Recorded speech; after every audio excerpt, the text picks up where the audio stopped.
আসসালামু আলাইকুম দেশবাসী। আজকে আমরা আসলাম বোয়ালমারী থানার দাঁতপুর ইউনিয়নের কলমসুদি গ্রামে একটা নির্যাতিত বিষয় নিয়ে আলোচনা করার জন্য। চলুন আমরা যে বিষয় নিয়ে আলোচনা করব তার পরিবার থেকে, তার মুখ থেকে সব ধর্ষিত হয়েছে। তো সেই ধর্ষিত বাড়িতে আমরা আসছি। এখানে দাঁড়িয়ে আছে মেয়ের দাদি এবং মেয়ের বড় বোন। আমরা তাদের মুখ থেকে জানবো যে এই বিস্তারিত বিষয়গুলো। আমি প্রথমে এদের কাছে জানতে চাচ্ছি, পরিচয় হইতেছি, তারপরে সমস্ত কিছু আপনাদেরকে শোনাবো। আপনারা যারা আছেন সবাই দর্শক করে সবগুলো শুনবেন। আসসালামু আলাইকুম। একটু জোরে কথা বলবেন। এই যে আমরা যে আপনাদের এখানে আসছি, জাতীয়তাবাদী বিএনপির ছাত্র দলের পক্ষ থেকে, যুব দলের পক্ষ থেকে কিছু ছেলে পেলে আপনাদের বাড়িতে আসলাম। আমরা শুনতে পারছি আপনাদের এই বাড়িতে কত বছর জন্য বললেন? 11 বছর একটা মেয়ে বলে দর্শিত হয়েছে। তা এই দর্শিতটা কীভাবে হলো আমরা এই বিষয়ে আপনাদের কাছে জানবো। প্রথমত আপনি একটু পরিচয় দেন। আপনার নাম কি?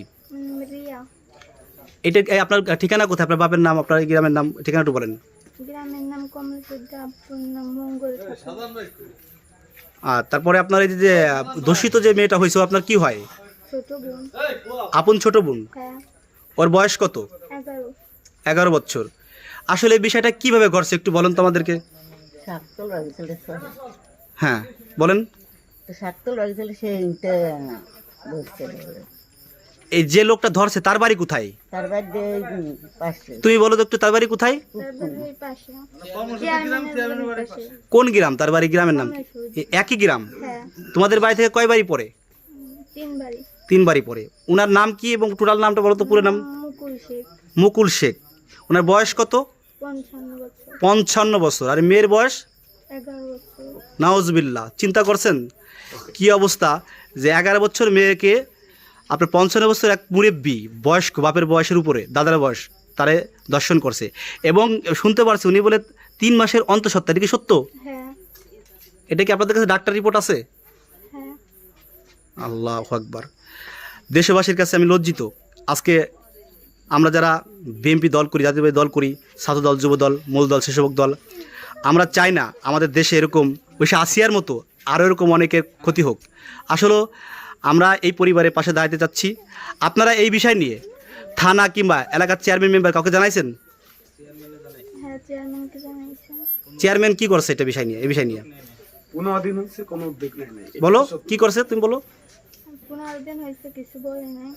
তুমি কি থানায় গেছিলা? থানায় কি অভিযোগ দিছো না? মামলা করছো? থানায় অভিযোগ করছো না?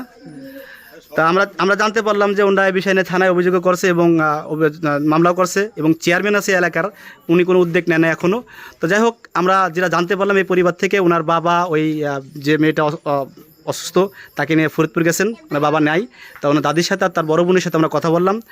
আসলে আমরা এটা নিয়ে পূর্ণাঙ্গ কাজকাম করব। আশাবাদ এদের ফ্যামিলির পাশে আমরা সবাই দাঁড়াবো। এখানে আমার সাথে আছেন দাঁতপুর ইউনিয়নের ছাত্র দলের সভাপতি আমাদের কলজার টুকা ভাই নাসির, এবং সাথে আছেন আমাদের জেলা যুব দলের সদস্য এবং সেন্ট্রালের একটা নেতা, সে হলো আমাদের মীর রমজান। আমি মীর রমজান এবং নাসিরকে ধন্যবাদ জানাই যে ওরা এভাবে প্রতিটা পরিবারের কোনো সমস্যা শুনলে পারে, দাঁতপুর ইউনিয়ন হোক আর যেখানে হোক, সবার পাশে যে দাঁড়ায় দলের পক্ষ থেকে এবং সার্বিক সহযোগিতা করার চেষ্টা করে। আমি এদের জন্য দোয়া করি, আল্লাহ তাআলা এদেরকে এভাবে সবার পাশে থাকার জন্য আরও সুযোগ করে দিক। ধন্যবাদ।